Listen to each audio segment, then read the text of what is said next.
alunos da mediação tecnológica. Olha aqui, professor Beto, novamente com vocês. De volta à nossa aula de História de Rondônia. Eu estava conversando com os professores de vocês, eu estava perguntando, e aí, a rapaziada está gostando de História de Rondônia? Pessoal, professor, está amando. Eu já queria aproveitar, mandar um abraço aí para os alunos de Chupinguaia, para os alunos de Costa Marques, para o aluno de Presidente Médici, para o aluno de Ji-Paraná, os alunos aí de Ariquemes. Eu falo assim o município porque o município nós temos várias escolas em cada município. E eu tenho conversado com alguns, os alunos das aldeias, os alunos das comunidades quilombolas, os alunos das linhas que entram em contato comigo, os professores entram em contato comigo. Ontem eu fiquei até tarde conversando com a professora, ela falou, professor, olha, os alunos assistiram a aula e ficaram muito empolgados. Desde a primeira aula, quando eles assistiram, que foi sobre a questão indígena, eles se identificaram. Muitos até viram os próprios caciques das suas aldeias lá na aula. Foi muito legal, eu gosto muito disso. E a gente continua as aulas de História de Rondônia, porque nós estamos tentando conhecer melhor o nosso estado.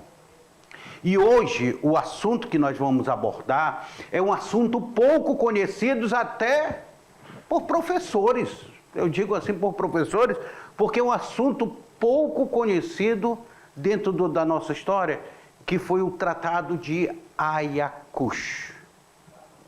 Nós falamos muito sobre o Tratado de Madrid, aquele de 1750. Nós falamos muito sobre o Tratado de Madrid. E o Tratado de Madrid ele vai ser fundamental, porque, aluno, o Tratado de Madrid ele define a fronteira do Brasil mais ou menos como é hoje. Então ele é muito comentado, ele é muito pautado nas aulas de História de Rondônia. E o Tratado de Ayacucho? Você sabe que foi? E aí, professor presencial? Você sabe que foi o Tratado de Ayacucho? Então, se liga aí na tela para vocês. Se liga na nossa aula, que é a nossa aula 9. Nós vamos tratar justamente sobre o Tratado de Ayacucho, os limites do Tratado, da navegação e comércio pelo Rio Madeira e Guaporé, o tratado entre o Brasil e a Bolívia. Fiquem ligados, fiquem ligados, fiquem ligados. Vamos lá ver alguns tratados aqui que esse mapa nos traz. Olha aqui o tratado que esse mapa nos traz. O primeiro tratado é esse daqui, o de Tordesilhas, aqui, ó. O Tratado de Tordesilhas. Depois, nós tivemos o Tratado de Utrecht. O Tratado de Utrecht, ele definiu essa região aqui. Essa região traçada e essa região aqui traçada. Foi num tratado... Não, desculpa, essa de baixo não. Vamos apagar aqui. Opa, professor, apaga aqui. Porque o Tratado de Utrecht, ele trabalha aqui. Ok? Depois nós tivemos o Tratado de Madrid. Percebam vocês que o Tratado de Madrid, que ele pega de cima a baixo, ele basicamente triplica o tamanho do Brasil, ó. Porque ele pega essa região aonde seria Mato Grosso, o Grão-Pará, que depois vai se tornar o Amazonas, pega a região sul do país. Então o Tratado de Madrid ele amplia muito. E o Tratado de Madrid ele vai ser substituído pelo Tratado de Santo Ildefonso, que define também a fronteira sul do país. Vai definir a fronteira sul do país. Até que em 1801 nós tivemos aí essa área incorporada ao Brasil pelo Tratado de Badajoz. Os 7 povos da Missões passam no Tratado de Badajoz de 1801, passa a ser do Brasil. Então, foram alguns tratados assinados aí entre Portugal, tratado assinado entre Portugal e Espanha. Por que Portugal e Espanha? Porque nesse momento, até 1801, que são esses tratados, o Brasil ainda não era independente. Então, alunos, então, quando nós falamos desses tratados aqui, esses tratados assinados entre Portugal e Espanha, o Brasil ainda não era independente. Só depois o Brasil vai se tornar independente. Aí nós vamos falar de tratado assinado com o Brasil com outras nacionalidades, tá bom? Até então, em 1801, que nós estamos tratando, que foi o último tratado, que a região do Rio Grande do Sul vai se tornar de Portugal, nós estamos falando de tratado assinado entre Portugal e Espanha. O Brasil ainda não é independente. O Brasil só vai se tornar Brasil independente em 1822, ok? Então, ligado nessa parada aqui, preste bastante atenção, porque hoje o tratado que nós vamos falar, o Tratado de Ayacucho, não é mais entre Portugal e Espanha. Vai ser entre o Brasil e outro país também que já tinha se tornado independente, que é a Bolívia. Ok? Estão conseguindo compreender? Dá um tempinho aí para vocês. Isso. Tratado, pá. Olha aí, ó. Tempinho essencial para vocês entenderem aí que esses tratados aqui, esses aqui que eu trago no mapa para vocês, são tratados assinados entre Portugal e Espanha, porque é tratado que vai até 1801. Só que outros tratados que nós vamos estudar hoje, na tela para vocês, nós já estaremos falando do século XIX. Nós já vamos entrar na segunda metade do século XIX. Até os anos 60 do século XIX, tomou-se como base o limite estabelecido pelo Tratado de Madrid e Santo Ildefonso, ok? Olha aqui, ó. Tratado de Madrid e Tratado de Santo Ildefonso de 1877. Então, esse era o limite, porque o Tratado de Santo Ildefonso, ele vai revogar o Tratado de Madrid e vai dizer, não, vamos fazer novo tratado. Foi feito aí o Tratado de Santo Ildefonso, ok? A fronteira do Brasil com a Bolívia correria pelo ponto médio do Rio Madeira, próximo ao lugar hoje a cidade de Humaitá, até a nascente do rio Jamari. Então, o rio Jamari ali, aqui em cima, próximo de... que nós pegamos ali aquela região, o rio Jamari, que adentra aqui, depois ele adentra, tem a hidrelétrica de Jamari, adentra aqui por alguns municípios do estado de Rondônia, ali seria o limite. Ali seria o limite, ok? A nascente do Jamari. Por quê? Até próximo a Humaitá, quem conhece aqui Porto Velho, do outro lado aqui do rio, vamos lá, a gente desce ali embaixo, do outro lado do rio, olha aí, ó, nós temos, coloca aqui rapidinho a imagem na tela, aqui, ó, só para eu mostrar aqui para o nosso aluno. Essa aqui é a cidade de Humaitá, no Amazonas. Esse rio é o Rio Madeira. A cidade de Humaitá é a única cidade do Rio Madeira que fica à margem esquerda do rio, ok? Para mim, a margem esquerda aqui, para vocês, a margem esquerda desse lado, ok? Então, fica à margem esquerda do Rio Madeira, Humaitá.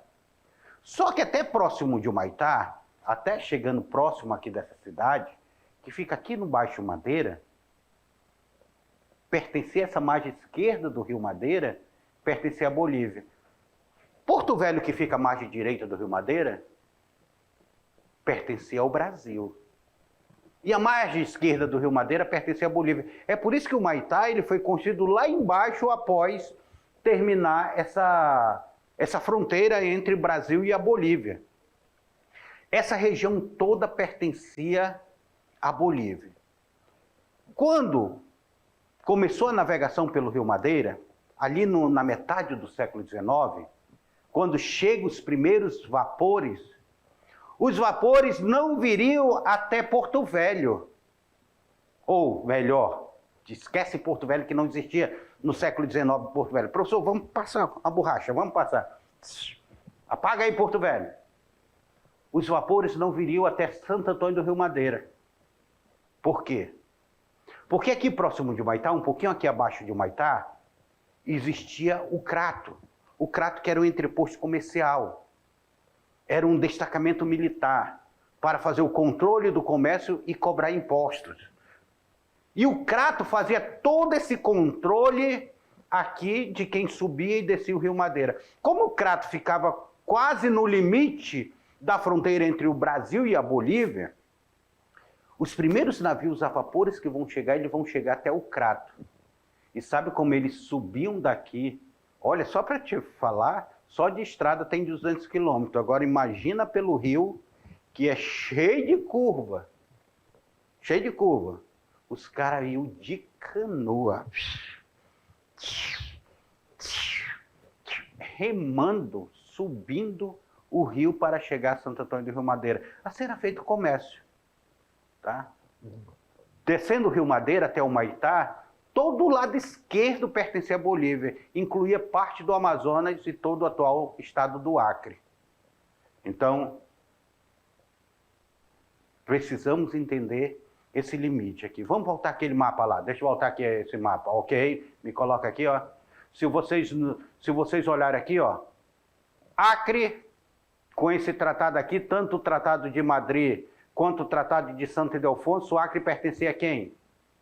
Pertencia à Bolívia, que era o vice-reino do Peru, depois vai pertencer à Bolívia. E descendo próximo aqui, até próximo de Humaitá, toda a margem esquerda do Rio Madeira pertencia à Bolívia. Ok? Coloquem, olhem na tela aí para vocês. Coloquem na tela aí. Ó. Então, aqui é o Rio Madeira, né? Aqui é o Rio Madeira. Rio Madeira. Então, aqui seria o Humaitá, mais ou menos. Aqui seria o Humaitá. E toda essa margem esquerda do Rio Madeira pertencia justamente à Bolívia. E toda essa região do Acre pertencia à Bolívia. Como navegar por essa região? Então, incluía parte do Amazonas e todo o atual estado do Acre, pertencente à Bolívia. Chegando aqui, o Humaitá. O Humaitá, você caminha para cá, mais ou menos aqui é o Crato. Na foto não aparece. E a Bolívia vinha mais ou menos aqui próximo de Humaitá. É por isso que essa cidade ela é construída aqui, ó. Humaitá é essa cidade maravilhosa, essa cidade centenária. Humaitá é mais antigo do que Porto Velho. Não é tão grande quanto Porto Velho, mas é mais antigo do que Porto Velho. Humaitá of America. Opa, Humaitá mesmo. Por essa época ainda não havia sido descoberta a nascente do rio Javari. Não se sabia, à vista disso, onde deveria situar-se o limite de fronteiras. Era uma região praticamente despovoada em ambos os países. Tanto lá do lado esquerdo quanto do lado direito do Rio Madeira era totalmente despovoado.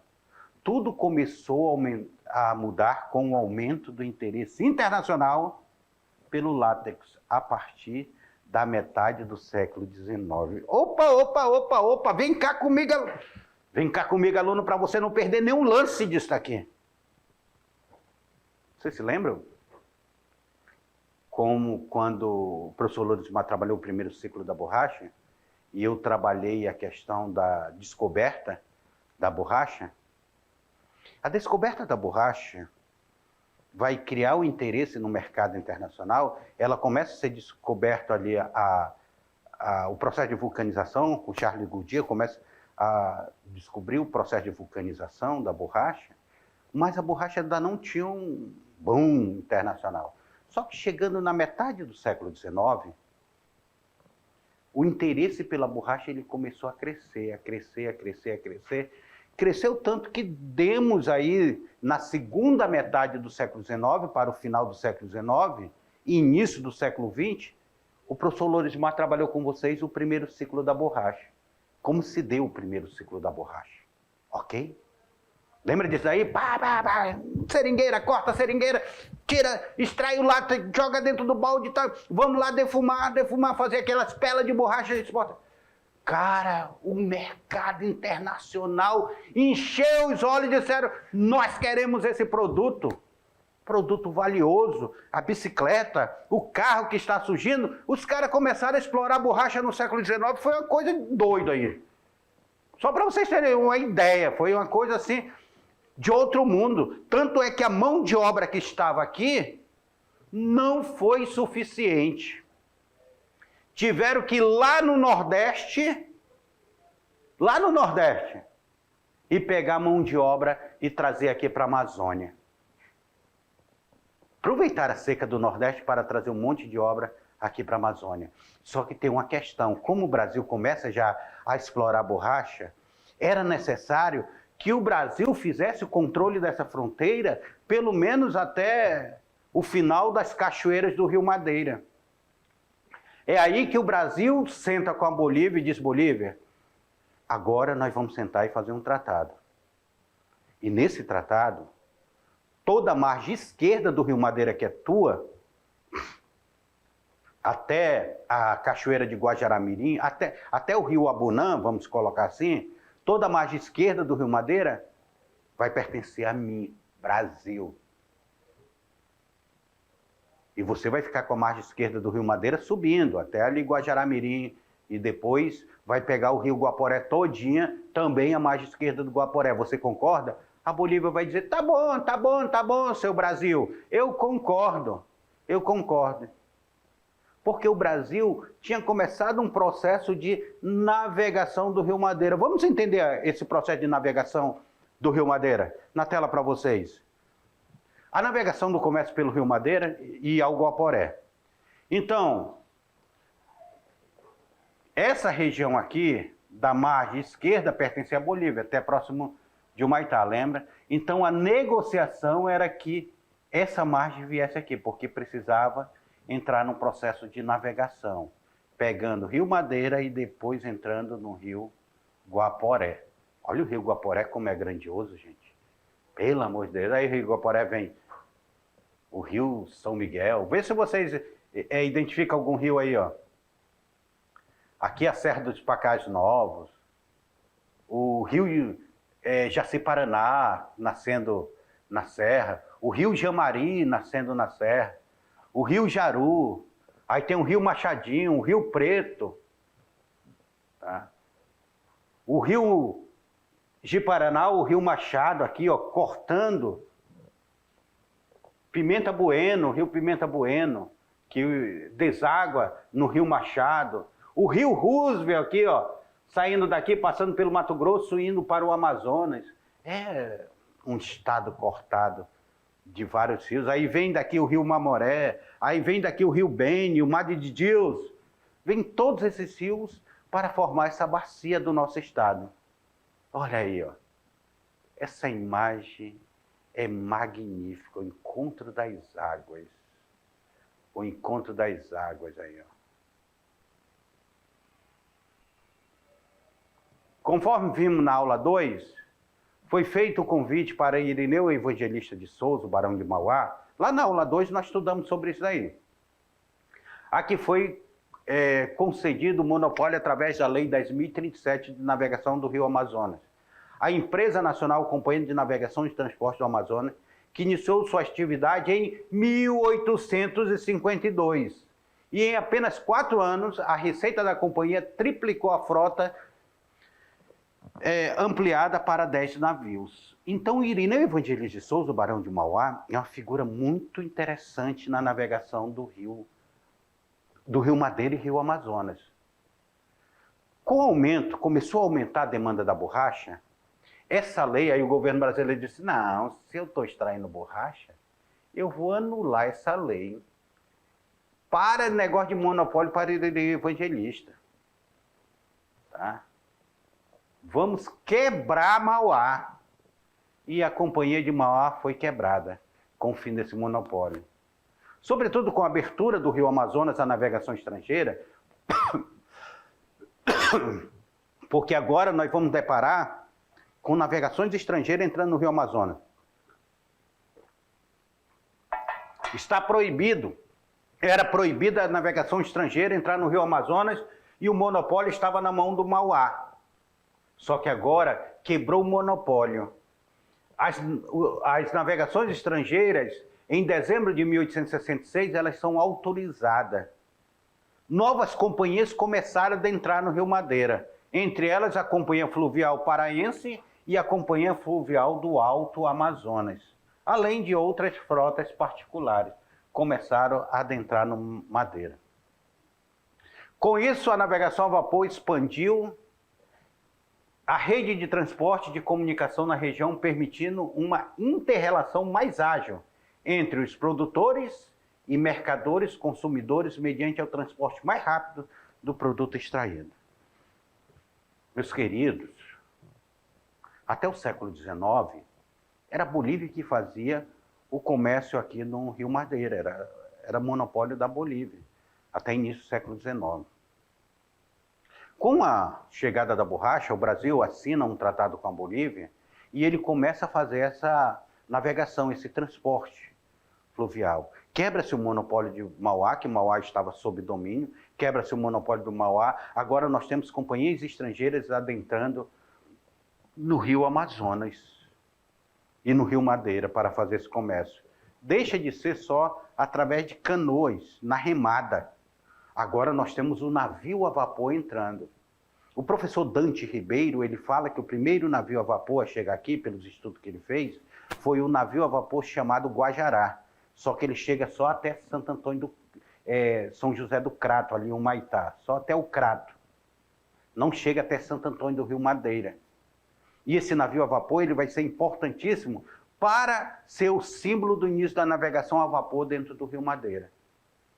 Que antigamente isso era no remo. Na tela para vocês, para a gente continuar entendendo isso aí. Ó. No final do século XIX, durante a primeira metade do século XX, todos os principais rios de Rondônia eram utilizados para a navegação. Nesse período, os rios davam acesso aos diversos seringais existentes na região, principalmente entre o Rio Madeira e Guaporé. Os seringais do Madeira e do Guaporé. Olha aí, ó. Para quem não conhece um navio a vapor.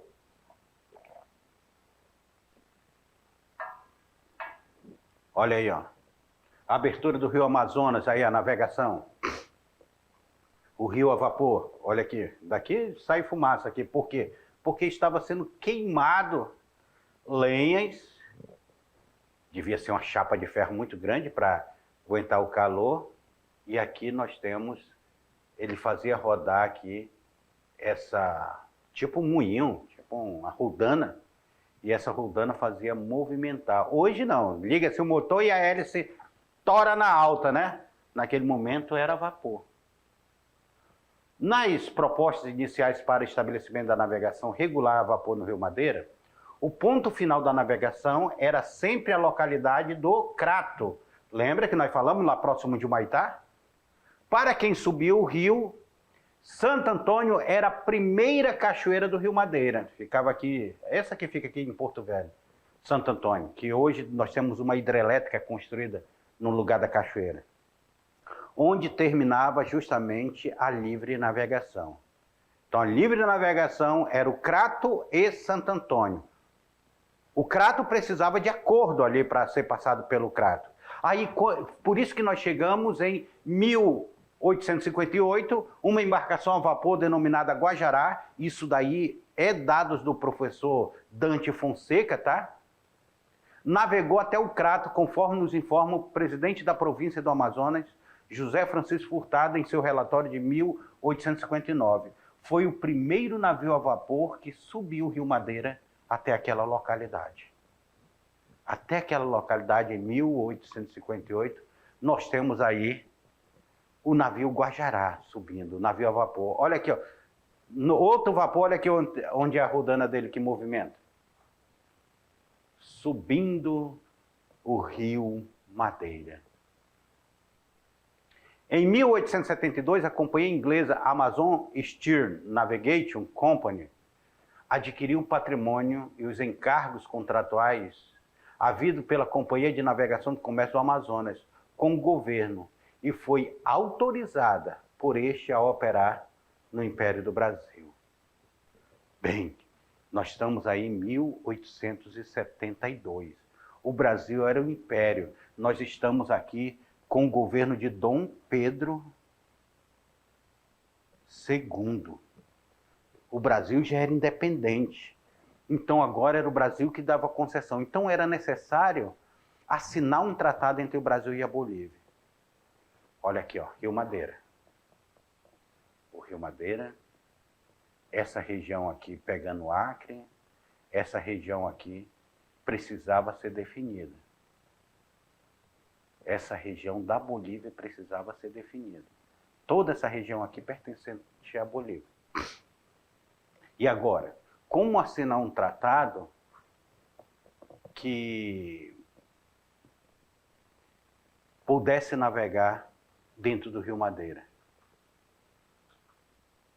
Em 1867, então é assinado o Tratado de Amizade, Limites e Navegação e Comércio, conhecido também como Tratado de Ayacucho, que foi assinado na cidade de Ayacucho. Tratado de Navegação, de Amizade, Limite, Navegação e Comércio.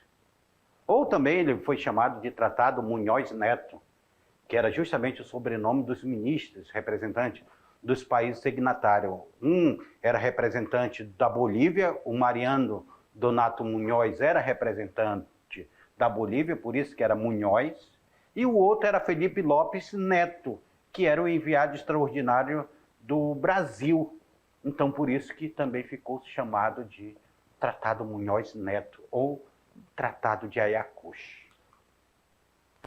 A região do Alto Madeira, apesar de ser, naquela época, povoada predominantemente por bolivianos, que se dedicava à exploração da goma elástica, passou por força do Tratado de 1867, gente, olha aqui. Ainda não estava nem no auge do ciclo da borracha. Nós estávamos tendo aqui no Brasil, nesse período, a Guerra do Paraguai. E era justamente o Brasil assinando o tratado com a Bolívia, para a Bolívia não entrar na guerra, então nós vamos assinar um tratado de amizade, mas vamos aproveitar e assinar um tratado que nos permita navegar por essa região. Tratado de amizade, de navegação, de comércio, assinado entre o Brasil e a Bolívia. Século XIX. Vem cá comigo rapidinho aqui, aluno. Cá comigo rapidinho.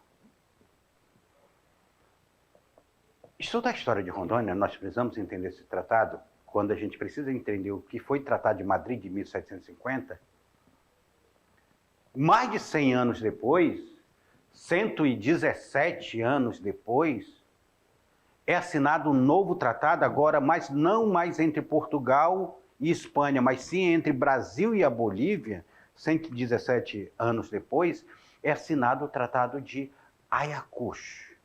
E esse tratado que define fronteiras, navegações, essas coisas todas, é importantíssimo para que não haja conflito entre os dois países. Só que tem um porém, para a Bolívia, não foi um tratado inteligente. Por quê? A Bolívia, que ia até próximo de Humaitá, recuou a sua fronteira para depois das cachoeiras do Rio Madeira. Ou seja, a Bolívia ficou sem porto em região navegável do Rio Madeira. A Bolívia ficou com porto lá em Guajará-Mirim, ali na fronteira. Só que existiu esse trecho encachoeirado do Rio Madeira, de Porto Velho a Guajará-Mirim, que vai ser um grande empecilho para a Bolívia. Porque a Bolívia ela vai precisar navegar, ela vai precisar fazer comércio nessa região. É a Bolívia que mais utiliza o Rio Madeira para fazer comércio. E agora, como passar esse trecho, já que eu perdi o meu porto, que ficava lá próximo de Humaitá? E agora, o que fazer? E agora, José? E agora, José? Vamos entender para essas aulas da frente. Mas, por enquanto, na tela para vocês aí, para a gente continuar a nossa aula, entender esse tratado de 1867. Os 30 artigos que contém o Tratado de Ayacucho, um declara paz. Então, precisou só um. Existe paz entre Brasil e Bolívia. Ou seja, a Bolívia não iria entrar na Guerra do Paraguai. 5 tratam de limites. Qual é o limite entre Brasil e Bolívia? Limite ao norte, sul, leste, oeste, limite aqui, limite ali e tal. 5 artigos tratam sobre limite. 8 artigos versam sobre extradição. Olha, se ele cometer esse crime, ele será extraditado. Até hoje, os países eles têm tratados de extradição. É necessário. E 16 sobre comércio de navegação. 16 falam sobre comércio e navegação. Esses 16 artigos evidenciam também os temores e cuidados do governo imperial com a relação à liberdade de navegação entre a Boliviana no Rio Madeira. Professor, o que o senhor quis dizer com isso aí, professor? Temores. A Bolívia era muito próxima dos Estados Unidos. E o Brasil tinha um temor que a Bolívia abrisse a navegação indistintamente para os norte-americanos. Sabia disso? Então aí é por isso que o Brasil precisa assinar com a Bolívia esse tratado para dizer, peraí, só vai navegar quem tiver com bandeira brasileira ou bandeira boliviana. Bandeira estrangeira não vai navegar aqui, ok? Confirmado? Confirmado. Só que depois o Brasil vai liberar a navegação estrangeira pelo Rio Madeira para a extração da borracha. E outra coisa, eu acredito que se a Bolívia soubesse no boom que a borracha ia dar, depois da década de 70, ela não teria assinado esse tratado. Eu acredito isso. Ela não teria assinado esse tratado de 67. Se ela soubesse o quanto a borracha iria valorizar. Na tela para vocês. O artigo 6º e 7º declara a isenção de impostos nos rios que passavam pela nova fronteira e desembocavam no Oceano Atlântico. Então, estava zerado de imposto. Se fosse o Brasil e da Bolívia, não pagava imposto. Era o que a Bolívia queria. A Bolívia queria navegar. Ela queria escoar seus produtos aqui dessa região que faz fronteira com o Brasil, ela queria escoar seus produtos para o Oceano Atlântico. E sem pagar imposto é melhor ainda, não é? Contudo, o privilégio é apenas para navios de bandeira brasileira e boliviana. Meteu bandeira norte-americana, meteu bandeira inglesa, paga imposto. A busca pela borracha fez gerar novos conflitos fronteiriços. Até então, aqui está em paz. O tratado aqui de Ayacucho está tranquilo, está em paz. Só que, meus queridos, a borracha ela começa a virar uma febre. Os brasileiros, eles começam, vem cá comigo, eles começam a adentrar dentro da Amazônia atrás de borracha. E no Tratado de Ayacucho, muitas terras que eram da Bolívia começaram a ser ocupadas pelos brasileiros. Por esses nordestinos que vinham para lá, os imigrantes todos, eles começaram a ocupar, principalmente na região do Purus.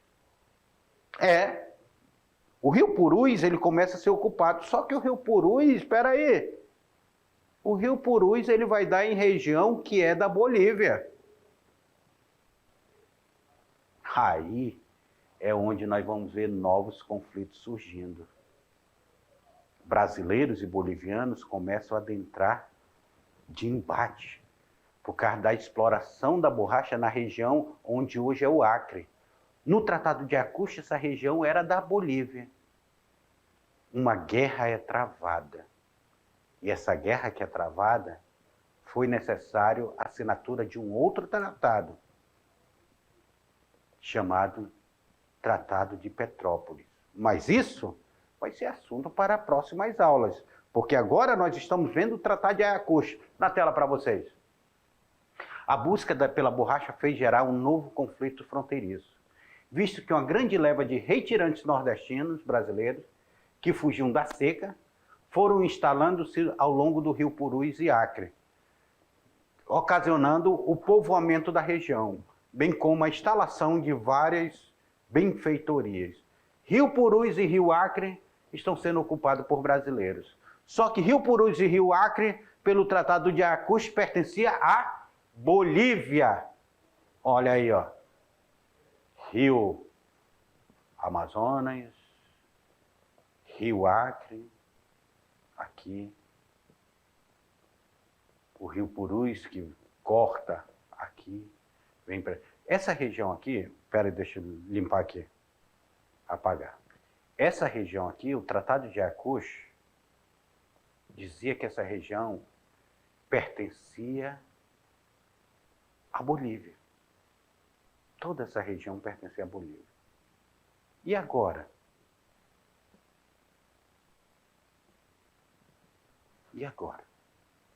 Uma guerra é travada nessa região.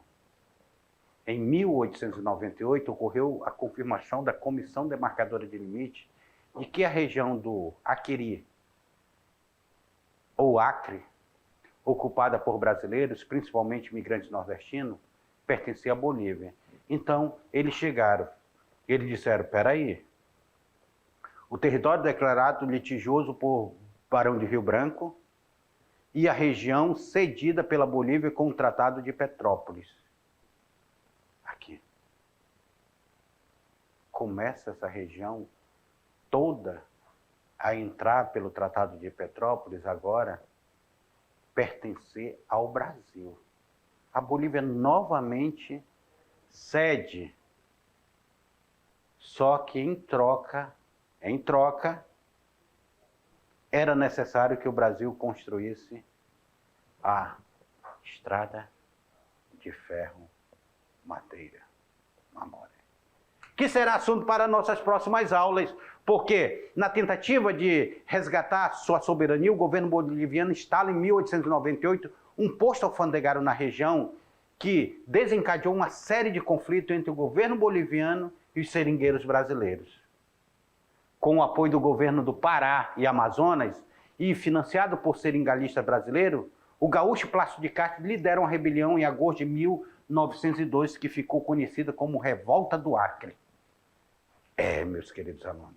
E aí é onde nós vamos ver, no dia 17 de novembro de 1903, o Brasil e a Bolívia assinam um novo tratado, chamado Tratado de Petrópolis. Por esse tratado, a área do estado do Acre foi anexada ao território brasileiro mediante o pagamento de 2 milhões de libras esterlinas. E ainda o Brasil comprometeu a construir a estrada de ferro Madeira-Mamoré, margeando o Rio Madeira e Mamoré no trecho encachoeirado entre a atual cidade de Porto Velho e Guajará-Mirim.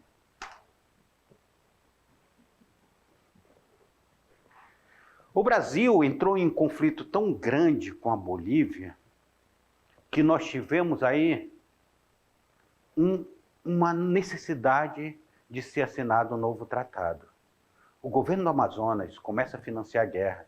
Só para vocês terem a ideia, o Acre se torna uma república independente por 3 vezes e é derrotado 3 vezes. Foi preciso o Barão do Rio Branco chegar e vir negociar um novo tratado, chamar governo boliviano. Vamos ali, numa região bem gostosa do Brasil, que tem um clima legal, vamos ali na cidade de Petrópolis e vamos negociar um novo tratado? Aí o governo boliviano, tá bom, vamos lá, vamos negociar. Então foi negociado o tratado. A Bolívia ela passaria o Acre para o Brasil, que já estava ocupado pelos brasileiros, passaria para o Brasil. Mas o Brasil teria que lhe pagar 2 milhões de libras esterlinas e construir a estrada de ferro Madeira-Mamoré. Mas isso é assunto para a próxima aula. Até lá.